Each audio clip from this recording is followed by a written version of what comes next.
ये रख जाए और क्या ये सामने रख लो। लाओ लाओ रखो रखो तुरंत करते पहले उसी से चालू करते।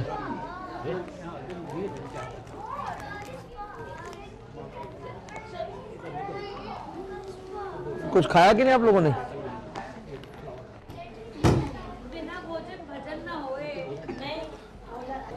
यही रख दो। कहाँ कहाँ बुलाओ उसको, पहले चालू करें इसी से।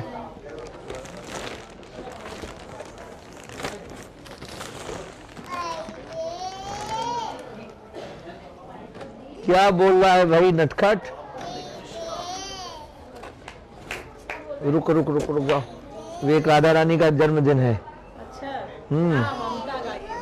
ममता का भी है, एक और भी है।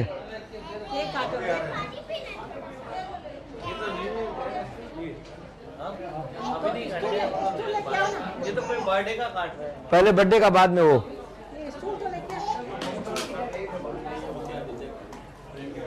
इसको गुप्त गुप्त गुप्त गुप्त गुप्त। एक बच्ची का जन्मदिन है, पहले उसका काटते हैं। अच्छा चेयर ही लेके आना है, इसमें काटेंगे ना। स्टूल नहीं तो चेयर। और वो भी चाहिए ना काटने वाला यंत्र। क्या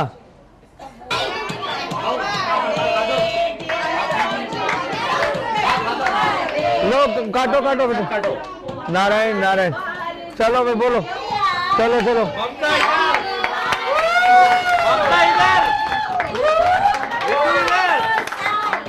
देखो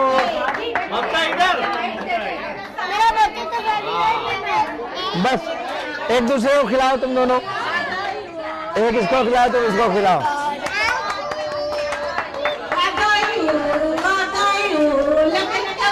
इसको बांटना दोनों को बाद में, साथ नहीं तो अभी सब गिरने लगेगा। हाँ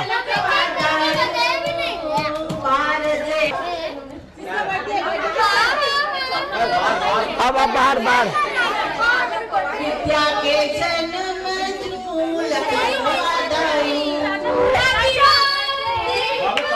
बस बस अब बच्चों जाओ।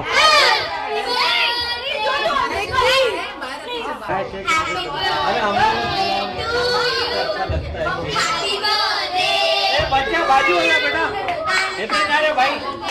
जय हो जय हो। विद्या की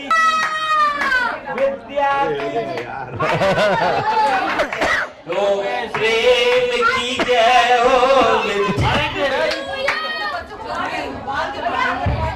अच्छा अभी अभी केक बाहर जाएगा और मुझे विश्वास है कि आने वाला साल सबके लिए शुभ होगा।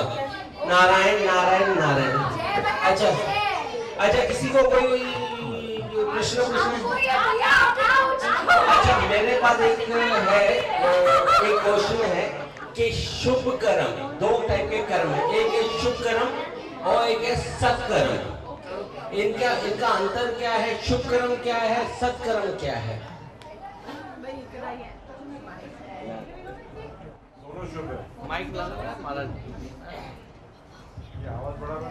नारायण नारायण नारायण नारायण। कर्म कर्म विकर्मेति वेदवादो न लौकिकः।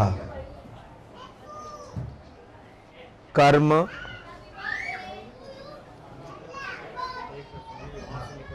नारायण नारायण नारायण।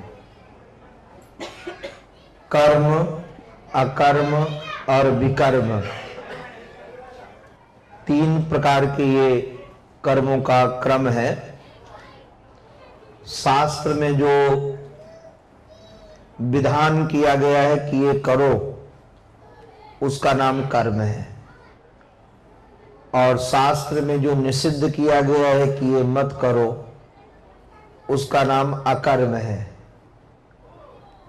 और शास्त्र में जो विधान किया गया है ये करो, उसके परित्याग का नाम विकर्म है।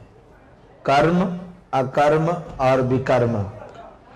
उदाहरण इसका समझ लो आप, जैसे ब्राह्मण को वेद पढ़ना और पढ़ाना, यज्ञ करना और कराना ये कर्म है। किंतु ब्राह्मण को शराब पीना निषेध है, ये उसके लिए अकर्म है। किंतु ब्राह्मण संध्या वंदन नहीं करता, वेद नहीं पढ़ता, तो ये उसके लिए विकर्म हो गया। क्षत्रिय के लिए राष्ट्र की रक्षा सुरक्षा करना ये उसका कर्म है। उसके लिए भी, क्षत्रिय के लिए जैसे गधा पालना ये कर्म नहीं है, गाय पालना कर्म है उसका। अब विकर्म का अभिप्राय हो गया कि निषिद्ध कर्म जो निषिद्ध किए गए हैं, अब ये जो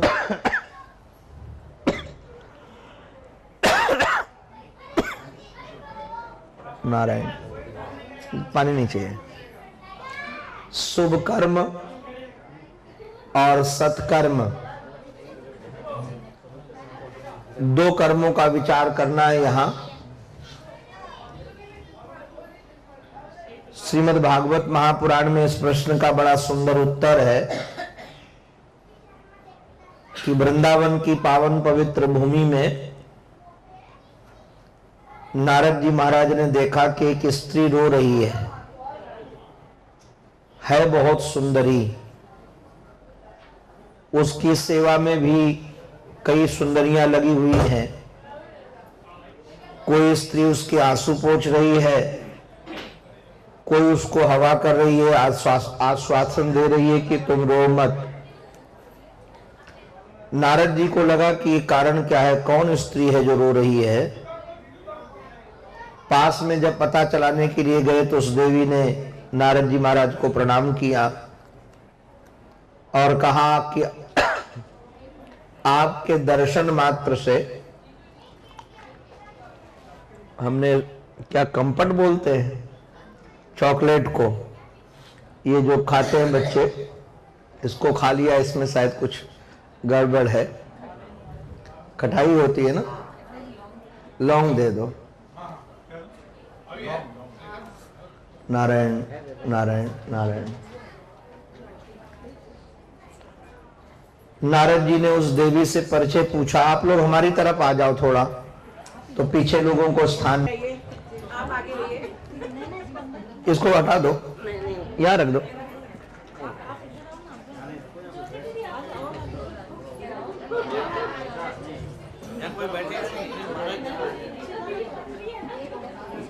बोलो भक्त वत्सल भगवान की जय।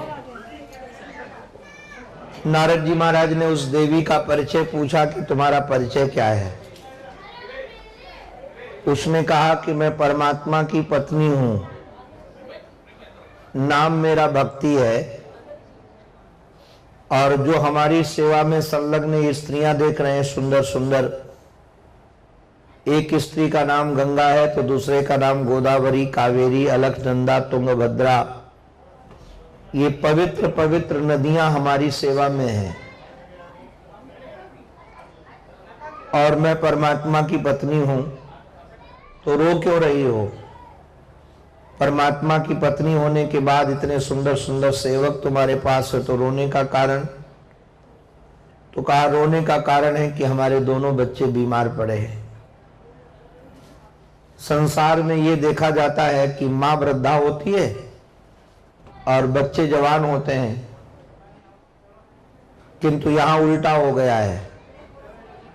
यहां माँ जवान है और बच्चे बूढ़े हैं, क्योंकि यहां बच्चों की कोई पूछ नहीं है, ग्राहक नहीं है बच्चों के, जिनका नाम था ज्ञान और वैराग्य।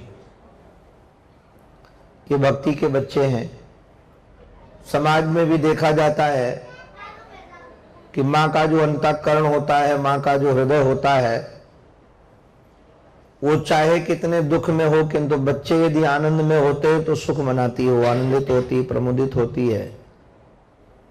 किंतु स्वयं स्वस्थ हो और बच्चे रोगी हो तो माँ रोएगी कि नहीं रोएगी?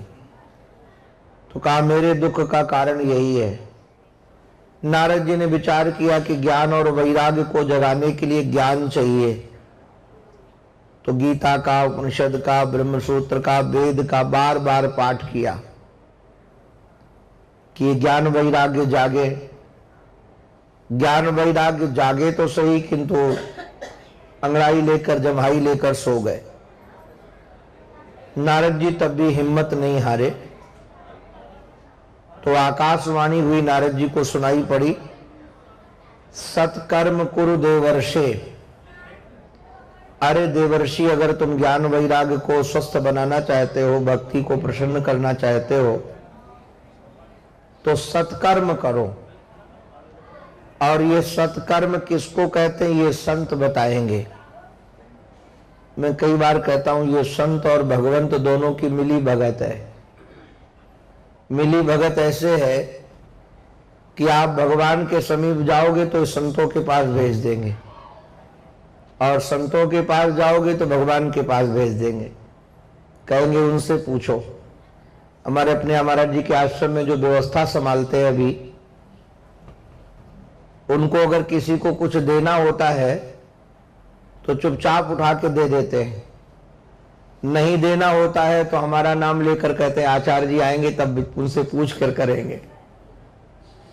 उनको पूछना उछना कुछ नहीं है, मालिक हैं, बड़े हैं, किंतु वो बहाना होता है उनका। हमारा भी ऐसे ही होता है, अगर हमको कुछ करना होता है तो कह देंगे, नहीं कहेंगे महाराज जी मालिक है, उनसे पूछ के बताएंगे। तो एक दूसरे के प्रति टाल देते हैं। ऐसे भगवान और संत दोनों की मिली भगत।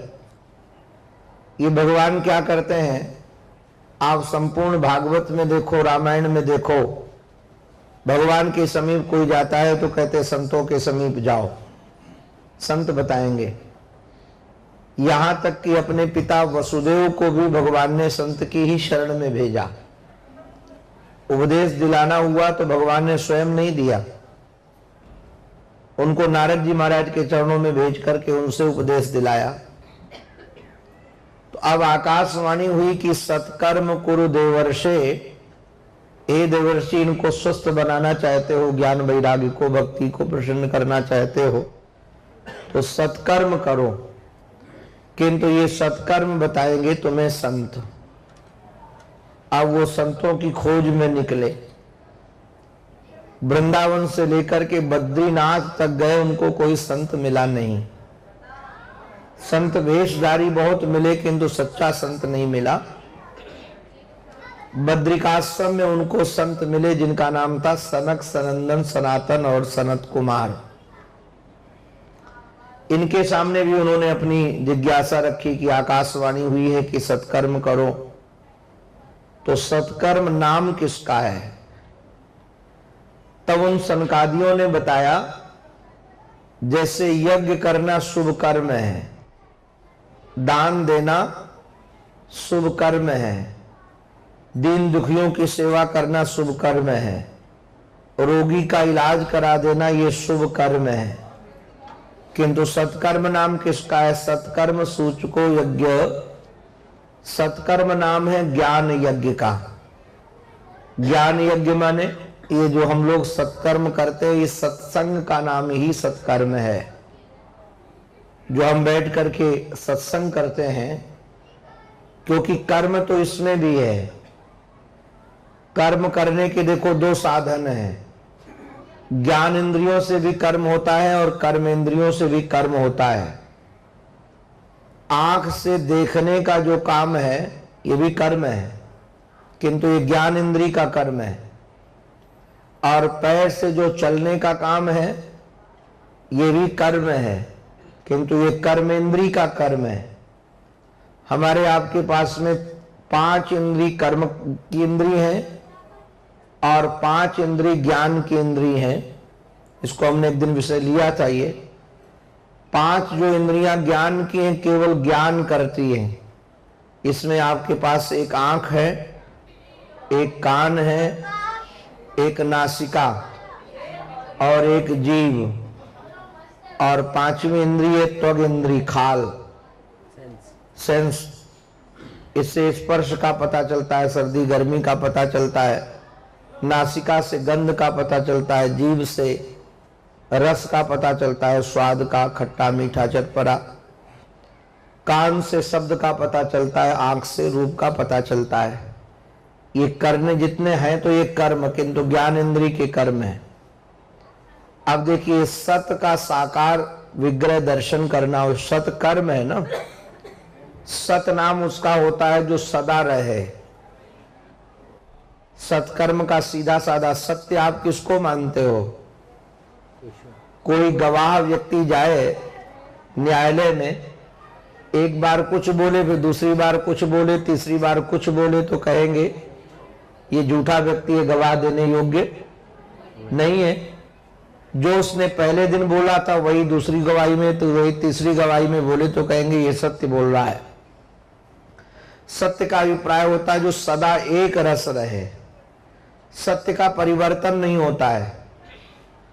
सत्य वही एक तत्व है।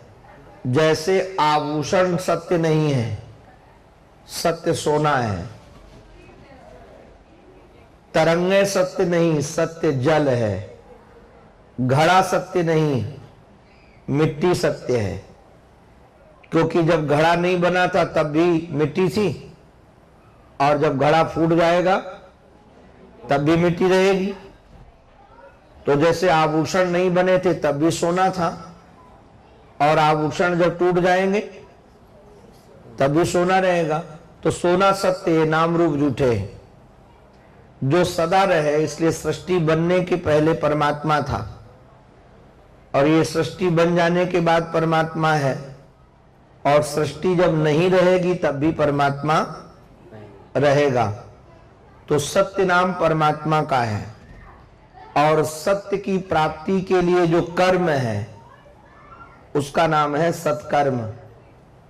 अच्छा, सत्य की प्राप्ति के लिए जो कर्म किया जाएगा, इसलिए शुभ कर्म जो होते हैं उनसे पुण्य इकट्ठित होता है।